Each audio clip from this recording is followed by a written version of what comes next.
Haram love. It is a story of an unacceptable or forbidden love affair resulting from racist motives between a Sudanese Arab girl and a black African boy from South Sudan. It was written in English and translated into Arabic by Dr. A. Ahmed. Copyright. All rights are reserved. No part of this book may be reproduced, stored in a retrieval system, or transmitted in any form or by any means without the prior written permission of the author except by a reviewer, who may extract brief passages from the review for printing in a general magazine, a school journal, or a university article. All characters in this novel are fictitious and any resemblance to real people, living or dead, is purely coincidental.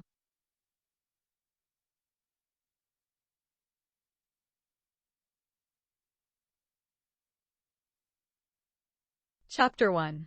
An illegitimate child. On Friday morning, something important happened in the Almadon neighborhood of the city of Gadaref in the eastern region of Sudan. It was considered an unusual event because it had never happened before in that city. The night before was special, as the son of a rich and noble man had married the daughter of a poor and good man. 15 cows, 3 camels, 10 calves, 25 sheep, and countless chickens and pigeons were slaughtered to feed a large number of guests. 5 famous singers from the Sudanese capital, Khartoum, were brought to sing at this wonderful wedding ceremony: Muhammad Wardi, Zaidun Ibrahim, Syed Khalifa, Asha Al-Falati, and Mohammed Al-Amin. The celebration was held on a spacious football field. Half of the city's population was invited to the wedding. Everyone is incredibly happy with the rich man's generosity. Food was so plentiful that the poor were encouraged to take some leftovers home. Soft drinks were brought from Khartoum. People who have never tasted famous soft drinks like Pepsi-Cola, Coca-Cola, and Fanta are lucky enough to taste some of them that day. The wedding has become a day of remembrance because the calendar in the city of Gadaref is an event and not a date. Just as the birth of the Lord Jesus Christ divided history before his birth and after his birth, so is the case in the city of Gadaref. This event can be something great that the entire city can remember for many years to come. It could be any disaster such as a fire, flood, or the death of the Muslim imam of a grand mosque or a famous political leader. Once that day happened, people used it to refer to many events. For example, a mother might use the day to show that her daughter is the youngest of the girls because she was born after the event. A mother who insists that her daughter was born shortly after the event, even though the daughter herself remembers the event, will be considered a big fat liar. If an event is known only to a small area, the residents of that neighborhood use it as history. This practice has proven useful many times because most of the people of Gadaref are illiterate. Everyone in the Almadon neighborhood attended the wedding, except for Insaf, the daughter of Hajj Sulla, because her father imprisoned her in his house. We should not go into that now because it is a long story and its details may spoil the beautiful wedding occasion.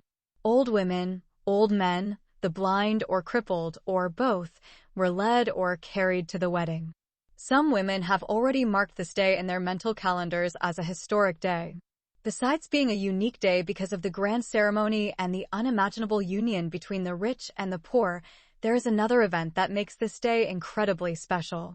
This relates to the gifts that the rich man gave to the poor family of his son's bride. It is believed that the dresses presented to the bride were imported, especially from England, America, India, and China. In addition, money, gold, and diamonds were presented to the bride. None of these expensive pieces of jewelry are anything new. Many of the city's rich grooms have included such expensive gifts in their marriages. Once the boys and girls unloaded the gifts from the 3 brand new cars, the neighbors were amazed to learn that the 3 new vehicles were also part of the gifts given to the brides per family. This recent generosity set a record in the city of Gadaref and made today a historic and unforgettable day. The happy wedding celebration ended at 4 o'clock in the morning, and people did not sleep until the first rays of the sun were seen rising on Mount Abu Awara. The morning was just beginning, but no one saw it. Since it is a Friday morning, people think it can add to the fun of the previous night's party. Parents do not need to attend work hours and children do not need to go to school. Only public Friday prayers, which will be held at noon, are obligatory today. The people of the Almadan locality laid their tired bodies on their beds and slept like cavemen. The barking of dogs, the crowing of roosters, and the loud voice of the muezzin from the high minaret of the mosque calling the worshippers to the morning prayer did not wake people from their deep slumber. It's a summer morning. It was 7 o'clock sharp when the stillness of that morning and the peaceful sleep of the people was suddenly disturbed by a loud woman's scream. Her screams resemble the shout of the Archangel Israfil at the last day of resurrection, who forced every sleeping person to wake up from their heavy slumber. However, none of them opened their eyes or moved any part of their bodies until the woman repeated her screams 100 times and more. The woman continued to scream, and the sleepy people were forced to wake up from their deep sleep, which was like the sleep of the people in the cave. People have been trying to find out what kind of help she needs. A disobedient wife is beaten by her husband. A lecherous girl gets hammered by her father. A stranger raped a young virgin woman. When those odds were no match for the screaming, people were forced to lift their tired bodies. Yet none of them moved their feet. Any usual explanation would have saved them the trouble of getting up early to rescue the woman. Even if her voice is stopped in a murder, it could be a good excuse for everyone to justify their unnecessary involvement in an honor killing. But the woman's screaming voice continued, like a fire alarm that could not go off unless someone turned it off. The boys, who always love adventures and look for trouble, responded first. Not because young men are always helpful, but because they look for incidents like this so their beloved girlfriends can be released from their home confinement.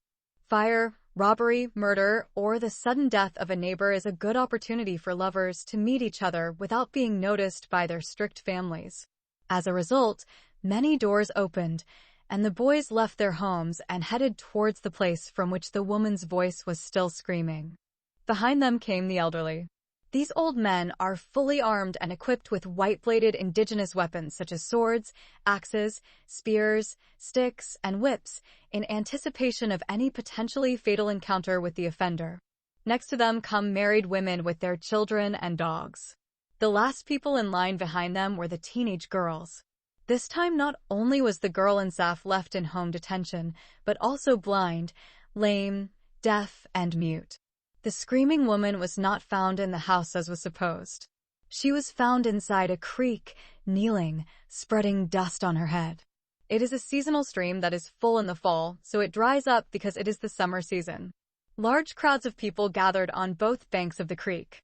Then people tried to find out why the woman was terrified, but they couldn't. Some have reached the hasty conclusion that the woman is crazy. If that were the case, people might have cursed her, cursed the day she was born, and then returned home and resumed their sleep. This conclusion was called into question when the woman pointed to a small piece of rusty metal lying in front of her. But this does not explain the mystery. A brave adventurer is needed to go down to the creek and see this unknown piece of horror. That small body of metal has become like a Goliath for the residents of the Harat Almadan and Hay Al-Thora areas. No one in the crowd was brave enough to face this giant hiding behind the rusty metal. To solve the mystery, some tried to communicate with the woman. Their short conversation did not help because the woman was a Falasha and did not know the Arabic language. Her family is originally from Nigeria, so she cannot speak Arabic nor can anyone speak her difficult accented African language. When it became clear that nothing could solve the mystery, a man was seen slowly, cautiously, and fearfully entering the seasonal creek that was known as Khor Abu Faraga. There was an eerie silence for a few minutes. Even the terrified Nigerian woman had either lost her voice by then or was afraid of the bold man. Even though she was silent, her right hand still pointed at the little piece of horror. The bold man walked with his big stick towards the small unknown body of fear. Onlookers have counted his steps for centuries. His long beard and large mustache distinguished him in front of everyone. Although he is considered the most religious man in the region, no one accepts him as the most righteous and pious person. The people of the neighborhood respect him, not out of reverence, but out of fear. Women used to mention his name to frighten their children when they became naughty and stubborn. He carries a large stick as if it were a double-edged sword. With this long staff, he could divide the Red Sea and kill the fire-breathing dragon if they tried to block his way. Hajj Salah al-Junaid, whom people call Abu Shanab because of his large mustache, was the one who took this elevated risk and went down into the creek to confront this terrifying tiny thing. He is the father of the girl Insaf, who has been grounded inside her home for more than 6 months. When he reached the frightened Nigerian woman and saw what was under this small piece of rusty metal, he dropped his large stick and fell to his knees. Then he placed his left hand on his head and his right hand on his heart and pronounced the Islamic Shahada, "I bear witness that there is no God but Allah. I bear witness that Muhammad is the messenger of God." Abu Shanab repeated the Islamic creed 3 times before revealing to people the reason for his astonishment. Outlawed Haram, or an illegitimate child, the man with the longest mustache in the world, shouted loudly. If Hajj Salah had announced the death sentence for everyone standing there, people would not have been affected emotionally, ontologically, and morally to such a great extent. Some of them tried to chant the Islamic creed of martyrdom, but their voices failed them. Some started sweating and muttering garbled words. Some lost their senses, and their limbs were paralyzed. For a while no one could say anything until another brave old sheikh was heard cursing Satan loudly. "I seek refuge in God from the accursed Satan." Then the second bold old man went down into the creek and confirmed the scandal. Immediately, the teenage girls were kicked out by their fathers and brothers. There are no parents who would like their unmarried daughters to see such a child born of ill will and be tainted by scandal. Married women and underage girls have also been forced to retreat by their husbands. Only the bravest hearts among men stood their ground and watched the dead infant. As for the other men, they stood far away and continued to repeat the Islamic Shahada and curse Satan. Until the police came at 12:30 in the afternoon and removed the dead baby, people surrounded him. But none of them dared to touch him. When the murdered infant was taken away in an ambulance, people dispersed. On that day no one went to the mosque to perform the public Friday prayer. The men gathered in groups and discussed the scandal. Women started coming forward with many stories and accusing many innocent girls. By evening, the number of accused girls gradually decreased until it was limited to 1 girl. Talkative, noisy women and gossipmongers have presented many arguments and evidence to support this theory. First hypothesis: who didn't attend the wedding last night? Daughter of Hajj Salah al-Junaid. Hypothesis 2: who has not been seen for 6 months? Abu Shanab's daughter.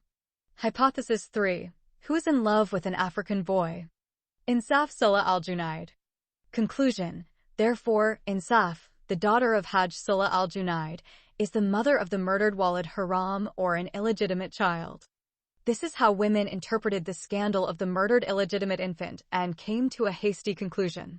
When the sun of that fateful Friday was seen setting below the horizon, it was unanimously agreed that the imprisoned teenage girl, Insaf, the daughter of Hajj Salah al-Junaid and Haja Amina, was the girl who gave birth to Outlawed Haram, or an illegitimate child, and this event became an unforgettable and historic day. Chapter 2. The Arab Girl and Her Abominable Love. Although the people of the Almadan neighborhood believed that Hajj Salah's daughter had given birth to an illegitimate child and that her mother had committed infanticide or the unlawful murder of an infant, no one dared confront them about their heinous actions. The next day, the police force came to the Almadan neighborhood and investigated the matter. People are afraid to report the accused girl to the police for fear of being unnecessarily involved in the crime. Somehow, the police heard a rumor about Abu Shanab's daughter being illegitimately pregnant with Outlawed Haram. Since the sources are unreliable, the police authority did not take this rumor seriously. Regardless of what people said and believed, let's get to the facts and investigate the terrible crime. Insaf is the only daughter born to Hajj Salah and Haja Amina. She is an incredibly beautiful teenage girl. In addition, she is the most intelligent student in the school. But as the people of Gedaref say, if the wood does not have a slot, it will not make a sound. In fact, Insaf loved someone before her father locked her inside his house. Love began when the two met while returning from school one day. Several girls saw Insaf talking to the boy and reported it to their school principal first. The school administration questioned her about the love affair, but she strongly denied it. However, the girlfriend continued to meet and talk to her lover. They would meet every day and whisper their feelings to each other. Insaf knew that her love relationship with the boy would not end in marriage because she was an Arab girl and the boy was African. Therefore, from day one, Insaf knew and understood that she had fallen in love with an unmarriageable lover. However, she decided to continue their relationship until her parents found a suitable Arab young man and married her to him. This may seem unbelievable, but Insaf knew that her Arab father might marry her off to a dog or a pig, but not to an African Negro boy. But the gossip that reached Insaf's neighbors went beyond just meeting and talking. Some girls swore by the blind of their eyes that they had seen the African boy carrying Insaf many times in his beautiful car, heading towards the wilderness and having sex in the open as beasts do. Some of her girlfriends swore to God that she often left her lessons and went with the African boy to an unknown destination. The rumors continued for a long time before it finally reached her parents. The woman who broke the sad news was neither a relative nor a friend of the family. This led to a quarrel between the woman and Insaf's mother. The woman asked Haja Amina to discipline her bad daughter first, before blaming other innocent girls. When Haja Amina challenged the woman and claimed that her daughter was the most moral and well-behaved girl in school, the woman revealed the love relationship between Insaf and the black-faced African Negro boy. The mother immediately reported the matter to her husband, and the following corrections were applied to Insaf. Firstly, she was prevented from going to school by her angry father. The father swore by God and by divorcing his wife that his daughter would never go to school again. Secondly, Insaf's hair was completely shaved off and she became a bald girl. Thirdly, she was prohibited from having any social contact, which is why she was imprisoned for 6 months inside the house. Fourth, Insaf was recircumcised even though her genitals were mutilated when she was 4 years old. This second female genital mutilation was done because the mother and father believed that the midwife or circumciser who circumcised her might not have done an excellent job when she mutilated her genitals when she was a 4-year-old girl. Islamic female circumcision includes removing the entire clitoris, cutting off large parts of the labia majora and labia minora, suturing the girl's pussy from top to bottom, and leaving a small hole that allows the Muslim girl to urinate. The World Health Organization says that female genital mutilation, or FGM, is the removal of the seal of the labia majora and labia minora together after removing the entire clitoris.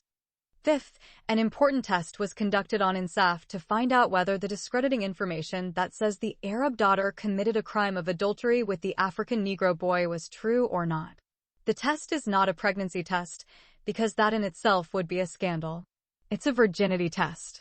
Her mother and other trusted elderly women, who were close friends and neighbors, secretly conducted the test, which is a local test in which the girl is stripped naked and asked to immerse her body in a basin filled with water. She is then asked to stop any movement and hold her breath. The women then perform the virginity test.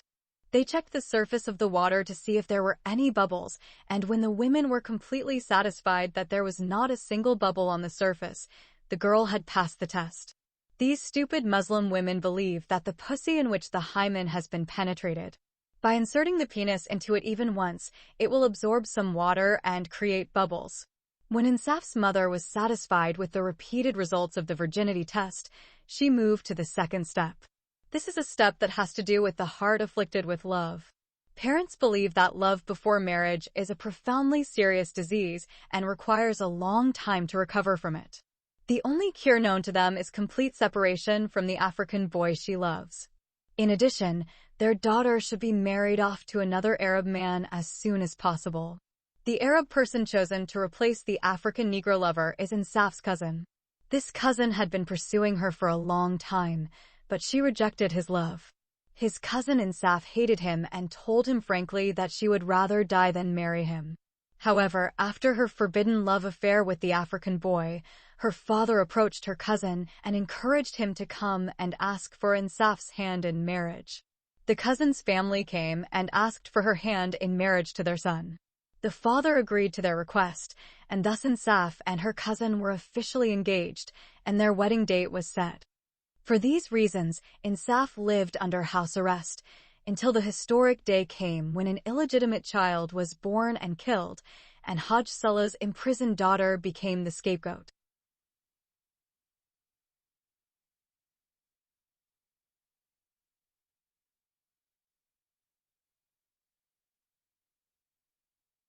Chapter 3. Wedding of an old man and a teenage girl. The second rumor passed from one mouth to another until it finally reached the ears of Insaf's prospective mother-in-law. This woman is not happy with the engagement of her son with Insaf and considers it a way to get rid of the fallen girl. She objected and tried to spoil the engagement. She had an old enmity with Insaf's mother. She was jealous of the beauty of Haja Amina and her noble family. Therefore, when the rumor of Outlawed Haram, or an illegitimate child, reached her ears, not only did she believe it, but she added reasons to support it. Placing herself under a curse of blindness of her eyes and deafness of her ears, she swore to God that whenever she visited Hajj Salah's house, she would find Insaf wearing loose clothes and always vomiting while pregnant with a forbidden Outlawed Haram baby in her stomach. Such evidence not only made the rumor spread widely, but also made her husband and son believe it. The father immediately sent his son to his brother Hajj Salah and asked him to break off the engagement. But the father strongly warned his son not to reveal the reason. It is up to his brother Hajj Salah to discover the conspiracy of his wife and daughter. The sudden cancellation of the soon-to-be married engagement weighed heavily on Insaf's parents. The last hope they had to protect their honor among the people was gone. Not only that, but canceling the engagement without giving acceptable reasons would also make neighbors and relatives wonder why the cousin does not agree to marry the daughter of his uncle. The inescapable conclusion would be that he learned of the secret love the Arab cousin had with the southern black African Negro, and found the love affair to be anything but not innocent. He may have discovered that Insaf was not a virgin and had given birth to an illegitimate child. Before the cancellation of the engagement destroyed everything and brought disaster to the family, the desperate father had offered his daughter to marry any Arab man, regardless of his age. He said that even if he were married and had more than one wife, he would give him his daughter.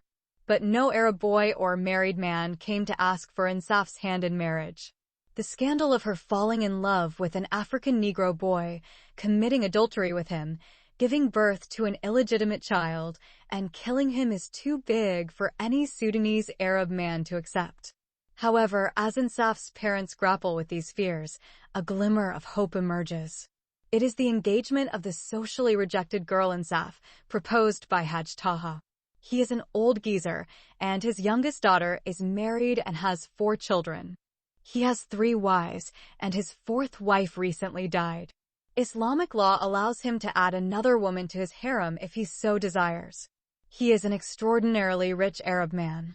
He heard all the rumors about Insaf and believed them completely. However, the pleasure of having a beautiful teenage girl like Insaf to fuck in his bed every night made him compromise his moral principles. He expected that Hajj Salah would gladly accept the engagement to get rid of his bad daughter, who was exposed to the scandal of adultery, pregnancy, and delivering Outlawed Haram and then killing him. His predictions proved correct and Insaf was officially declared his fiancé. Before the ugly rumor and his 3 Muslim wives spoiled the engagement, Hajj Taha and Hajj Salah performed the marriage contract in the mosque. The Islamic halal marriage was conducted by the Imam of the mosque with 2 Muslim adult witnesses, along with the groom Hajj Taha and the bride's father, who is her official guardian. Then the father-in-law agreed not to hold a celebration because his daughter's groom is a married man with 3 Muslim wives and many sons and daughters and grandchildren as well. Therefore, the new groom was invited to come to his bride's house at any time at night and consummate his marriage with her. After that, he can take her home, and she will be his 4th Muslim wife. According to marriage custom, unless the groom sleeps with his bride in her parents' house, he cannot take her to his residence. He must have sex with her as a virgin in her family's house and break her hymen. That evening, the new groom, Hajj Taha, left the mosque and went to his home. Before leaving, he promised his 4th wife's father that he would come late at night to sleep with his new bride. For Hajj Taha, it is not a big deal to spend a night with a young woman as a halal Muslim wife. He has many of them, some of whom traveled to the world of the dead due to their old age, and he divorced many of them to replace them with others. But on this wedding day, he had a different feeling. He not only feels that he has a new wife, but a young and beautiful bride with big buttocks and breasts like spears. He thinks he fell in love with her before he slept with her. She will rejuvenate his old age and make him feel like a young horny man again. He does not worry that she is not a virgin. This would make things easier for him and save him from the trouble of fighting with the girl over her virginity. She would be pleased to be honored and protected by his wealth and noble name. Who dares to point the finger at her when she comes to his house? She was no longer called Insaf the fallen girl, but rather the virtuous wife of Hajj Taha. The pilgrim swore to God that the tongue of every man or woman who spoke a bad word against his new bride would be cut out by his knife.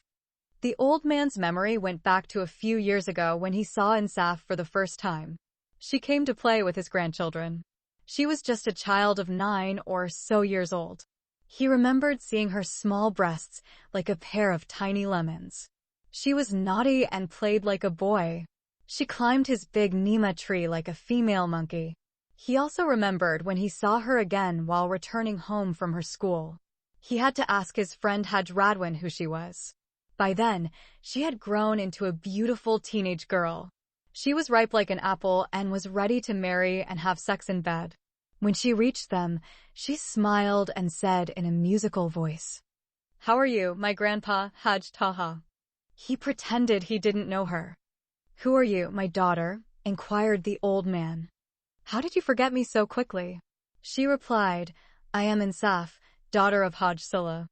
"My daughter, girls are like trees, they grow so fast."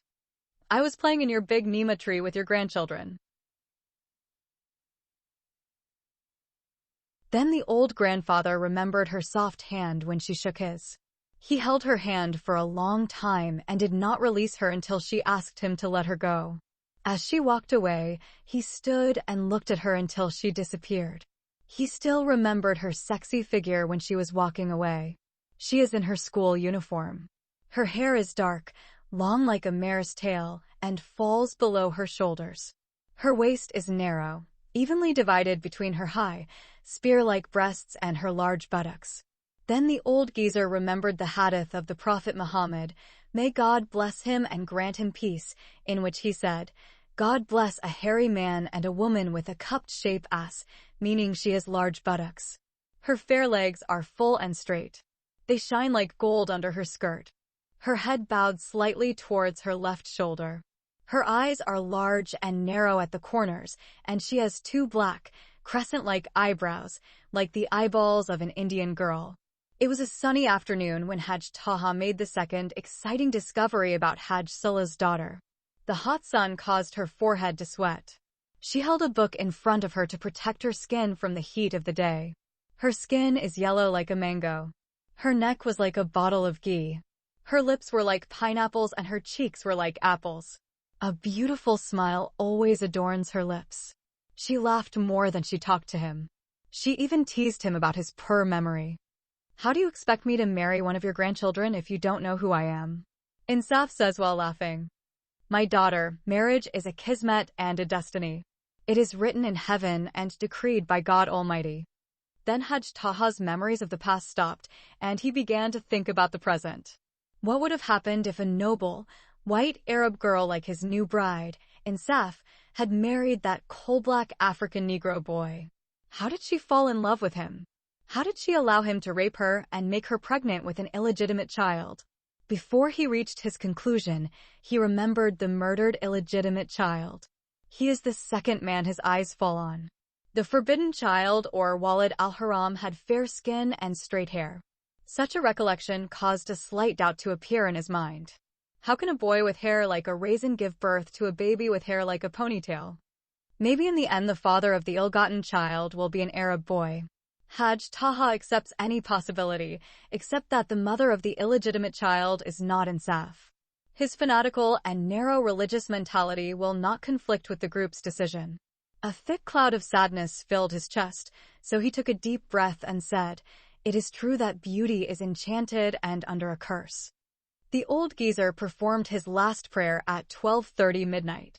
He completely concealed the news of his marriage to a new, fourth Muslim wife from his 3 wives, children, and grandchildren. First visiting her family's house, he should have sex with her and taste her honey, makes her taste his honey, then decides to announce the matter after spending his first wedding night with his new bride. He was determined to threaten any of his other Muslim wives with a divorce bullet and expel her from his house if she raised any objection or accusation against his beautiful young wife. He then wore his new clothes, meaning that the last time he wore them was 10 years ago when he returned from his 5th visit to Mecca and Medina while performing the Hajj rituals at the forbidden house of Allah. He stood in front of the mirror and looked at his image on the other side. Before he put his large turban over his square, bald head, he looked like a pig. When he put it on his head, he looked like an old red acacia tree monkey. He thanked God for allowing him to marry at his old age. Al-Hajj thought it was funny that God had allowed an old hag woman of his age to marry a young boy the same age as his 4th wife, Insaf. The old geezer thanked God loudly for his limitless and unfathomable wisdom in allowing the old man to marry an underage girl like the Prophet Muhammad married the child bride Aisha when she was 6 and fucking her in bed when she became 9, and also allowed him to marry 4 wives at the same time. Hajj Taha guessed that by this time his father-in-law Hajj Sulla had already left his home. No one spends the first night at home when his daughter gets married. It's a custom and everyone follows it.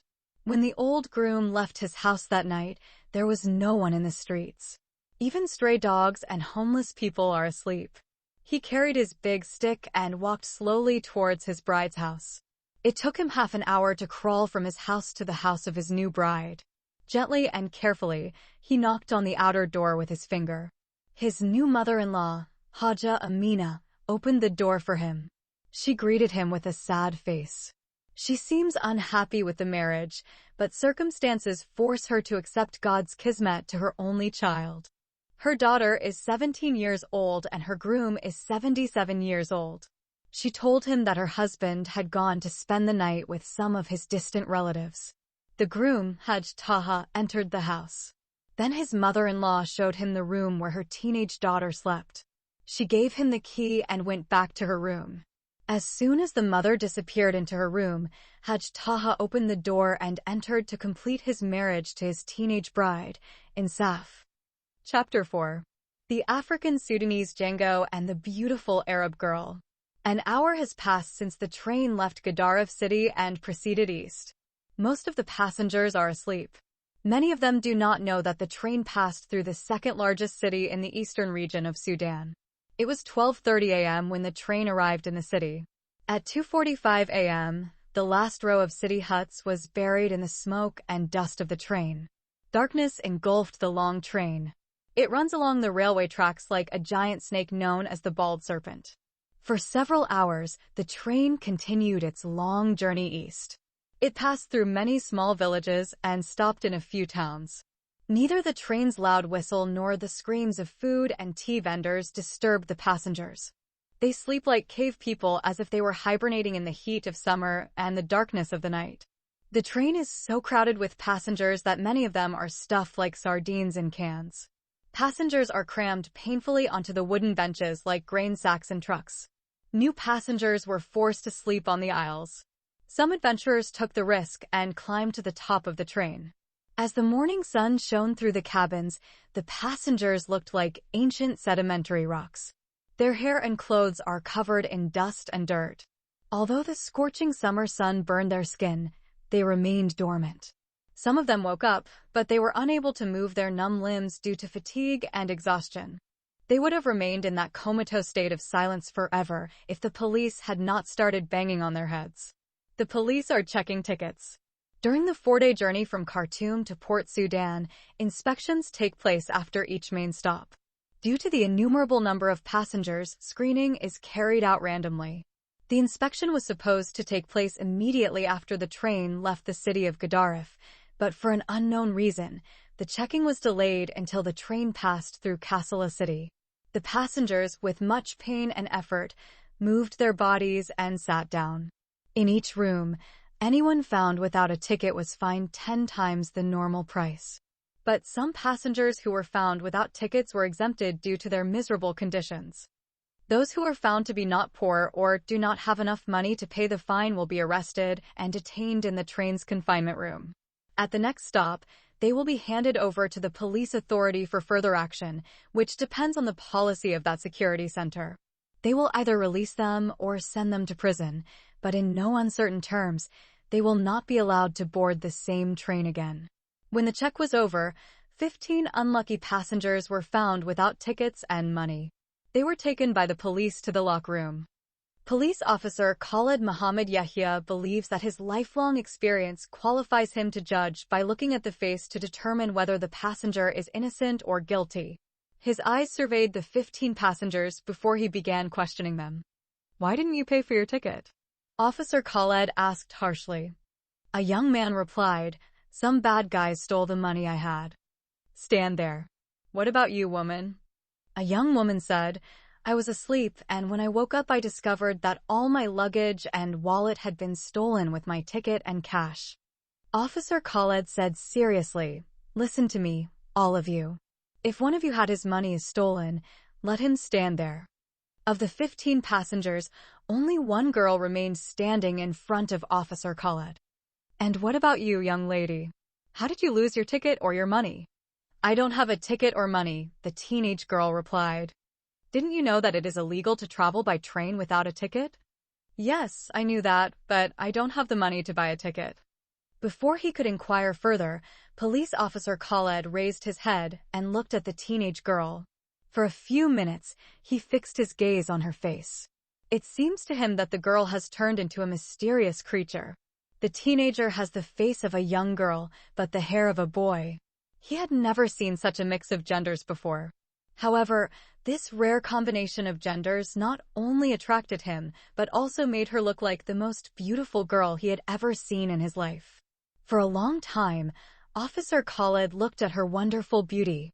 He was lost in an overwhelming, heavenly ecstasy of admiration and remained in that divine presence forever.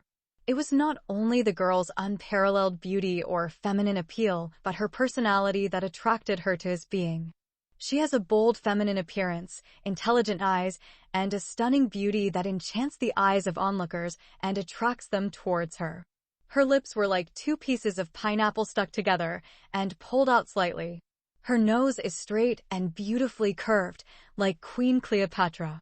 She has a dimple on her chin, a mole on her left cheek, and a cheek on her right cheek. Her cheeks, shining like pure gold, were stretched out by pulling her lips forward. Above her eyes are two crescent-like eyebrows. Her eyes are half-closed and reveal long agony. She looks serious, tired, and in pain. It's not just physical pain, it's the result of long days of abuse, torture, and harm. "I am not a lying girl, sir," the teenage beauty said, crying. "I knew it since I saw your face, that you're not a criminal girl either." The police officer added, "Your face reveals that you are from a noble Arab family." The girl remained silent. "Since you are neither poor nor a fraud, how did you get on the train without a ticket?" The girl did not answer his question. Officer Khalid felt that if he inquired further about the girl's strange life, she might burst into tears. He saw that her eyes were closed as if she were about to faint, and a few drops of tears were streaming down her rosy cheeks. Her lips were pulled back, pushing her cheeks out. The police officer was not only determined to help her, but he decided to introduce himself to her and offer current and future assistance if she needed it. Then the handsome policeman said, "I am Officer Khalid Muhammad Yahya." Then he added, "Can you please, miss, sit on this chair?" The girl sat in a comfortable chair, lowered her head, and began to look down. "Where are you from and where do you live?" "I am from Kassala City." "What is your final destination?" "Port Sudan City." "What is your name?" "Aysen." "What is your full name?" "Aysen Sola Al-Junaid." "How old are you?" 17 years.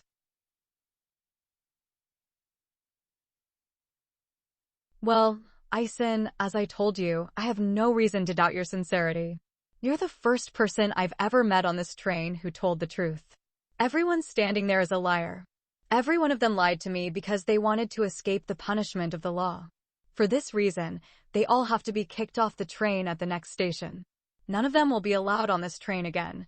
When the police officer came to such a conclusion about the other 14 passengers, he seriously looked at their faces and examined them carefully like an experienced police officer.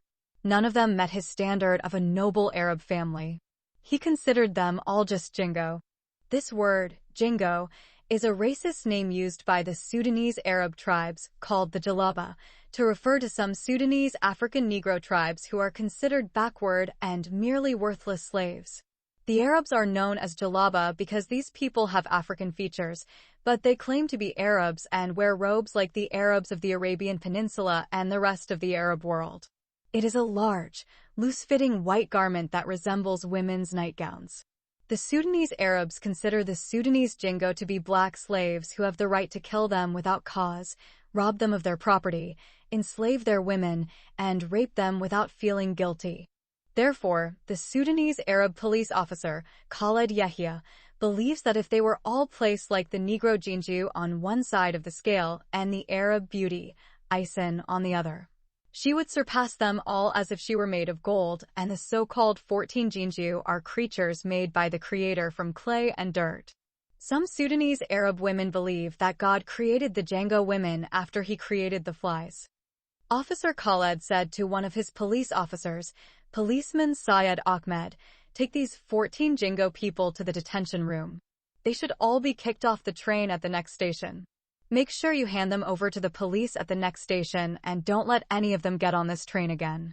The policeman, Syed Ahmed, followed orders and escorted the so-called niggers, scammers, and cheaters out of the police office room. Now the beautiful Arab girl is left alone with the Arab police officer. He looked at her and said politely, "Now tell me, Miss Aysen, how can I help you?" The beautiful girl looked sadly at the officer first and then bowed her head again. "This is a train ticket in your name, Aysen Sola Al-Junaid. You can resume your trip to Port Sudan City. This is my card which has my home address and phone number in the city you are traveling to. I am a married Arab Muslim man who fears God. I believe in helping decent people who are facing problems. You can visit my house and meet my wife and mother. I know that you are a good girl with good morals, the daughter of good Arab parents, and from an honorable tribe. If you need any assistance, please feel free to contact me by phone, write, or visit my home. I live in the transit area of Port Sudan City." When she received the free ticket and ID card, the beautiful Arab girl, Aysen, smiled and looked shyly, her beautiful eyes full of admiration, at the handsome Arab policeman, Khaled Yahya. Officer Khaled said proudly, "You are a free girl now, and if you need any help during your journey you can come to me here. I spend most of my time in this office on the train. I am exactly as the singer Abu Arki al-Bakit said, like Uncle Alzain stuck in this train of worry. I travel one day to the east and the other day to the west, months and years." The poetic verses that he sang to her with his mouth made her laugh and look at him through the eyelashes of her beautiful eyes.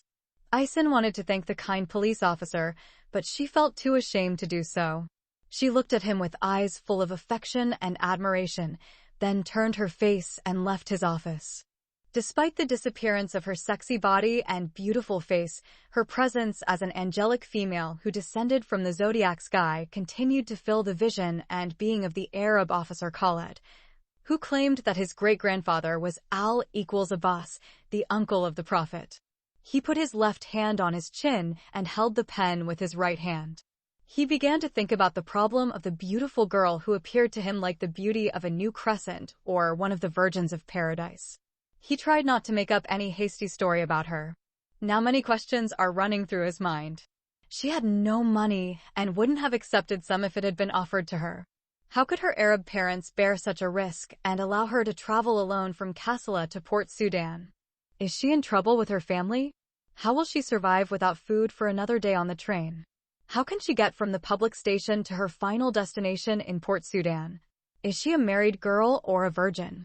These questions and many others bothered the Arab police officer, Khaled Muhammad Yahya, long after the noble Arab beauty, Aysen Sola Al-Junaid, left his office room on the train. Her beautiful image did not disappear from his memory until the train of worry reached Medina Port Sudan in the farthest region in eastern Sudan.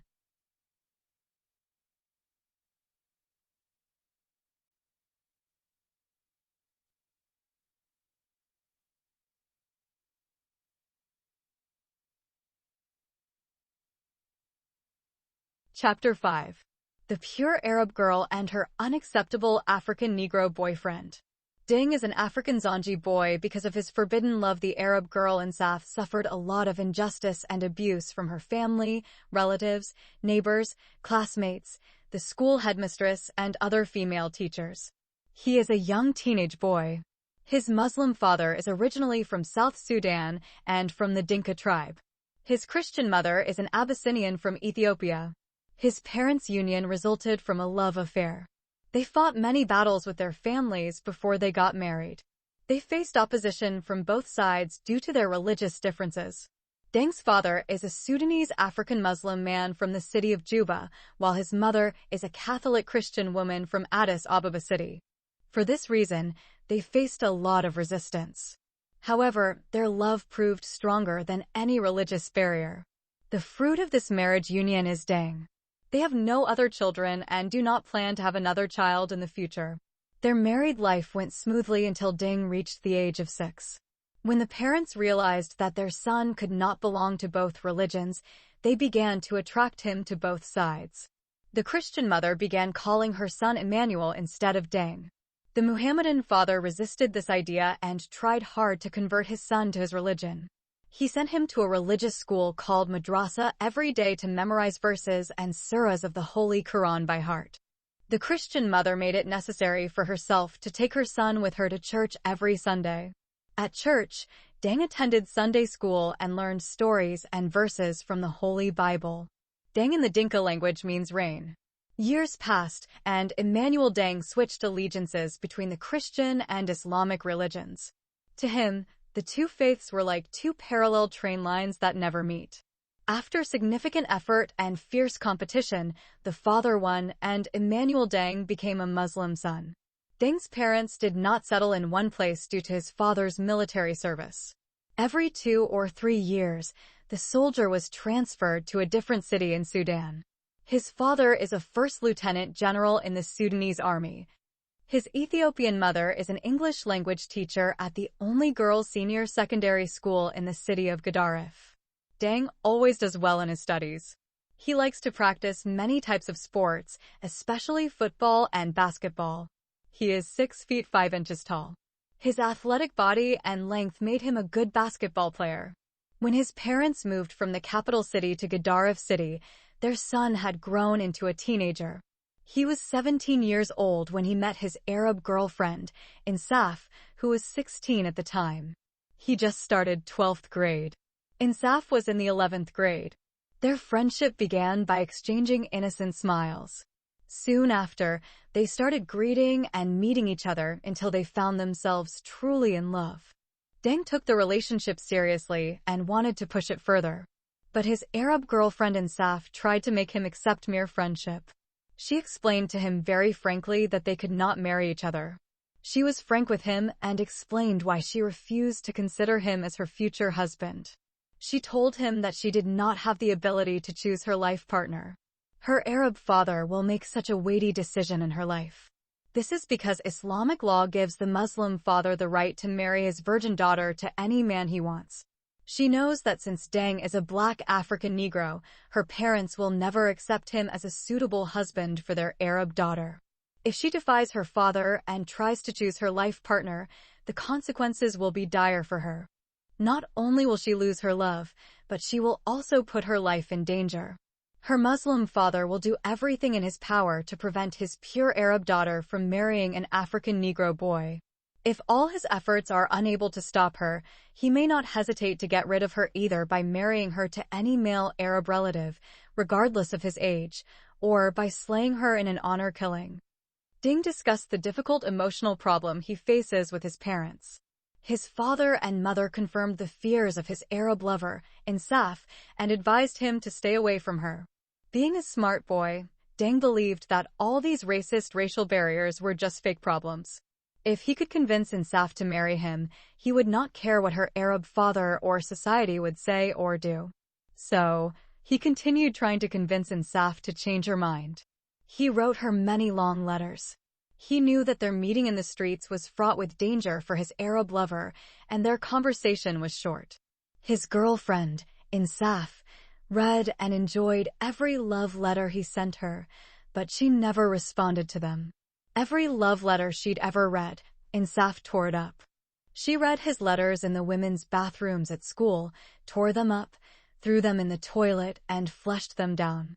She would never risk bringing his letters to her house. Most of his gifts to her are chocolate sweets. She ate them before she got home. The only gift that the Arab girl Insaf gave to her African lover, Deng, was her picture. She wasn't willing to give him her photo at first. However, Deng's constant requests and repeated insistence made her take this dangerous step. She gave him her small photo taken of her expired school ID card. Their risky love affair lasted an entire school year. Of course, a romantic relationship between a black Southern boy and a white Northern Arab girl is not a common occurrence in Eastern Sudan. Many girls and boys noticed the affair and tried to separate the so-called unmarriageable lovers. Some friends from Insaf girls' only school reported the matter to their principal. Some boys from Deng's all-boys school went as far as to assault him. However, the brave African boy was not intimidated by his schoolmates, and his Arab girlfriend did not succumb to the pressures of her school. Only when the news reached her parents did the beloved Insaf have to stop meeting her lover Deng. Unfortunately, the separation between them was complete and final, thus putting an end to their friendship. The boyfriend Deng left alone without knowing what happened to his girlfriend, Insaf. He had no way to contact his lover. He didn't even know where she lived. He tried to find out where she lived before the separation, but Insaf was afraid of the adverse consequences if she revealed her address to him. In this inhuman and racist way, their racial difference killed their innocent love.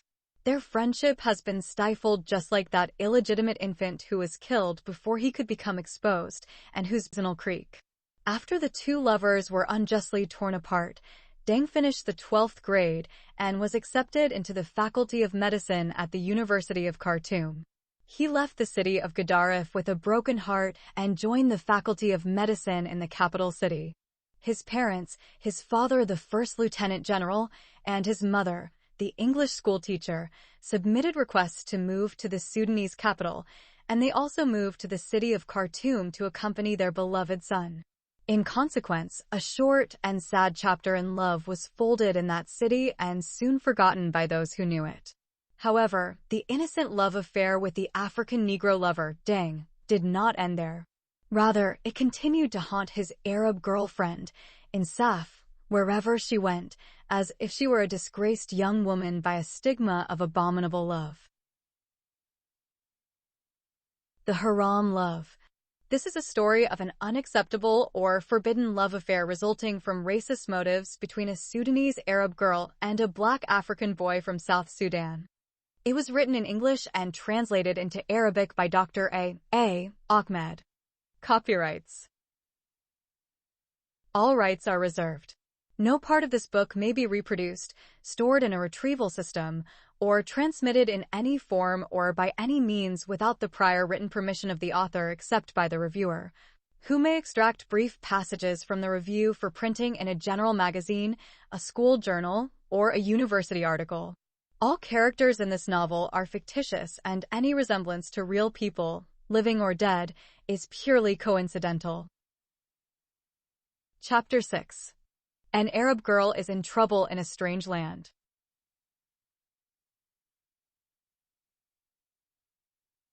The penniless and homeless girl, Aysen Sula al-Junaid, stood in front of the train at the railway station in Port Sudan City. She is tired and exhausted from the long journey she traveled for 14 hours without food and money. She is hungry and thirsty. She could barely see the people around her. Her vision is blinded by hot tears, and her heart is frightened by the harsh reality of her desperate situation. She lost her way before she could walk a few steps from the long train. She has nothing to claim as her luggage, except her clothes and the shoes she wears on her body and feet. She does not know anyone in the cosmopolitan city, which is the second largest city in Sudan after Khartoum. She does not know where to go and to whom to go. She lost hope in life before she could understand life. Aysen sat on a wooden bench and waited. She did not wait for anyone and did not expect anything. She knew that only death could save her from her desperate situation. She guessed what would happen to her if she dared to leave that station. She will become a homeless girl on the streets. Even the streets won't keep her down for long. Those who pick her up off the streets in their cars won't keep her for more than a few hours. And when they satisfy their lust for her sexy young body, they will take her back to the streets. Who would be interested in keeping a homeless girl picked up off the street? Which Muslim family would agree to shelter a girl who came from nowhere? When the streets tire of her, Aysen knows where to stay next. There she can find shelter for her body, but not for her conscience. In those brothels, she will be sexually exploited and abused by everyone. She should be satisfied with being called a bitch. Every police officer in town will know her. Repeatedly, she will be arrested as a prostitute. She will turn into a commodity for sale to men. Then she will be devoid of shame. She will smoke cigarettes, drink alcohol, and take drugs. But none of these tranquilizers could remove the shame or calm the voice of her conscience. While she was contemplating her desperate condition and her unknown fate, Aysen felt the presence of someone sitting near her. She turned her face and saw a short, ugly-looking man. The man smiled at her, but she looked at him with fear. He pushed his body closer to her until his knees touched her thighs. Aysen immediately got up from the wooden seat and walked quickly, trying to get away from him. The man rose to his feet and began to follow her. She looked around for help from the police or any respectable person. She noticed that most of the people on the station platform were not the kind of people a homeless girl could ask for help. Only beggars, loiterers, hustlers, homeless people, and other scary-looking people can be seen scattered here and there. Her quick steps led her out of the station and into the